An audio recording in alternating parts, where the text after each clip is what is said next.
구속영장이 청구된 이재명 민주당 대표 체포동의안은 오는 24일 본회의에 보고되고 27일에 표결에 붙여질 것으로 보이는데요. 국민의힘은 이재명 대표를 향해서 불체포 특권을 포기하라며 총공세를 폈습니다. 죄가 있다면 대통령도 감옥 보내야 한다고 신청한 사람이 선창한 사람이 이재명 대표 아니냐며 제1야당 대표는 죄를 짓고도 감옥에 가지 말아야 한다고 주장할 거라면 차라리 제1야당 대표 사법처리 금지법을 만들라. 민주당이 체포동의안을 부결시키면 국민이 용서 안 할 거라면서 비판했습니다. 또 이 대표 개인 비리를 왜 민주당이 막아주냐면서 지적하기도 했는데요. 비명계 의원들의 이탈을 유도하기 위한 여론전일까요? 토착 비리를 막아주는데 왜 민주당 의원님들이 앞장서서 행동대원이 되고 홍위병이 되어야 하겠습니까? 부끄럽지 않습니까? 내년 총선 민심이 두렵지 않습니까? 부결됐을 때 당 전략이나 이런 것들 고민하신 적이 있으신가요? 민주당의 지금까지의 행태를 봐서는 숫자의 힘으로 부결시키려고 시도를 할 것 같은데 저는 민주당에도 양식 있는 의원님들이 많이 계실 거라고 보고 그러면서 이재명 대표 체포동의안이 부결되면 3월 임시국회도 열면 안 된다고 강조했습니다.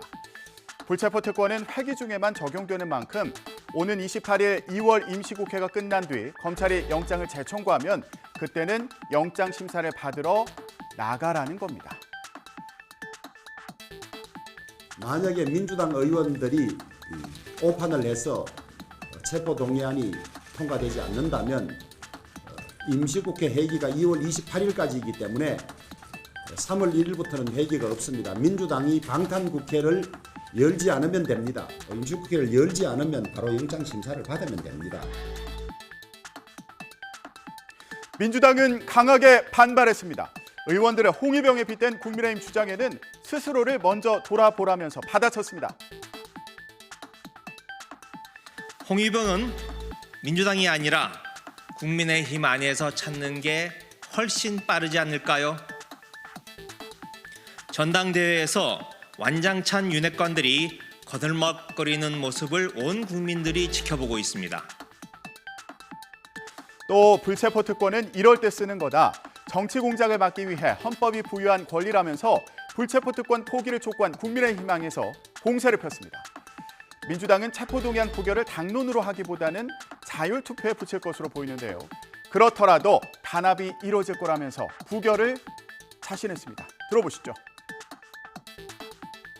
이 단일 대우가 제대로 지켜지고 있는가에 대한 어떤 의심이 좀 든다는 얘기들도 있고 해서 이미 몇 차례 규탄 대회나 이런 것들을 통해서 민주당 의원들의 의지는 단합된 힘은 드러나 있다고 생각을 합니다. 28표 누가 그런 얘기를 하는지는 모르겠습니다만 당에서 단합된 힘을 보여줄 거라고 그렇게 생각을 합니다. 민주당은 또 3월 임시국회 소집 의지도 분명히 했습니다. 국회법에서 9월부터는 100일 동안 정기국회를 또 1월과 7월을 제외한 나머지 기간에는 임시국회를 열도록 규정한 점을 강조했습니다. 민주당은 국민의힘과 3월 임시국회 문제도 논의한다는 입장이지만 의원 4분의 1이 동의하면 소집할 수 있는 만큼 민주당 단독으로 임시회를 소집할 가능성도 있어 보입니다. 체포동의안 표결에 이어서 임시국회 소집을 두고도 여야 신경전이 치열할 것으로 보이네요. 난방비 폭탄이라든지 고물가, 고금리, 서민들은 지금 힘들다라고 아우성을 치고 있는데 어떻게 정치인들이 이렇게 허송세월을 보내고 있느냐. 순차적으로 논의를 해볼 생각이지만 저희는 3월 임시회가 필요하다라는 입장입니다. 국민의힘 당권 주자들은 주말과 휴일에도 치열하게 맞붙었습니다. 김기현 후보는 국가지진센터를 방문해서 재난관리 시스템 점검에 나섰습니다. 튀르키예 대지진에 이어서 전남 고흥에서도 규모 2.5의 지진이 난 상황에 적극적으로 대응하는 모습을 보여준 건데요. 국가 안전 시스템을 대개조하기 위한 TF팀을 구성해서 무엇보다도 국민 안전이 가장 중요하다는 경각심도 일으키고 사전 대비도 해야 되겠다. 안철수 후보는 책임 당원들이 비례대표 순위를 결정하고 또 부적절한 행동을 한 현역 의원은 공천 신청 자격을 박탈하도록 하겠다고 약속했습니다. 또 민주당 철험회 등 강성 의원들 지역구에 경쟁력 있는 인사를 조기에 공천하겠다고 강조했습니다. 국민 눈높이에 맞지 않는 부적격자를 가려내는 권한을 당원에게 부여하려는 것입니다. 그동안 스스로 당비를 내시며 정권 교체와 지방선거 승리를 이끌고 묵묵히 헌신해 오셨던 선배 당원들께서 하셔야 한다고 생각합니다. 김기현 후보가 수십 년 전에 사둔 맹지에 도로가 생길 예정이어서 큰 시세 차익이 예상된다. 도로가 본인 땅을 지나도록 김 후보가 영향력을 행사했다는 의혹을 두고도 공방을 벌였습니다. 들어보시죠. 민주당에 대해서 아마 내 후보 중에서 가장 잘 알고 있을 겁니다. 얼마나 끈질기고 어떤 수법을 쓰는지 제가 제일 잘 압니다. 그래서 만약에 이걸 이번에 완전히 털고 대표가 되지 않는다면 여기에 집중적으로 공격하고 물어뜯어서 내년 총선에서 우리가 이기기가 굉장히 힘들어질 수 있다.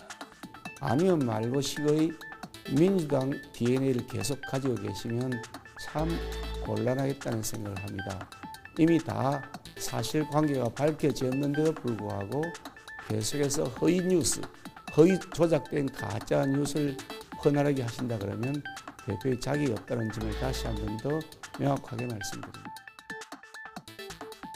천하람 후보는 보수의 텃밭 대구를 찾아서 이준석 전 국민의힘 대표를 뛰어넘겠다고 강조했고요. 이준석 전 대표는 천 후보가 결선 투표에 진출할 거라고 자신하면서 힘을 보탰습니다. 구태와 기득권의 성벽은 그 개혁의 바람 앞에서 금방 무너지게 될 것입니다. 저 천하람이가 무너뜨릴 것입니다.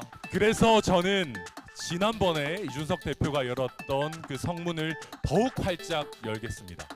지금 젊은 세대 위주로 구성된 저희 천하람 후보 지지자들이 모바일 투표라는 방식에서 능숙하고 자발적 당원 가입이 많기 때문에 훨씬 투표율이 높을 것으로 확신하고 있습니다.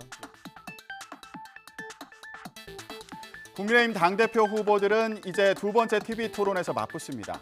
TV토론과 합동연설회 등 이번 주에만 4차례나 당원들 앞에 서는 건데요. 결전의 한 주가 될 것으로 보입니다.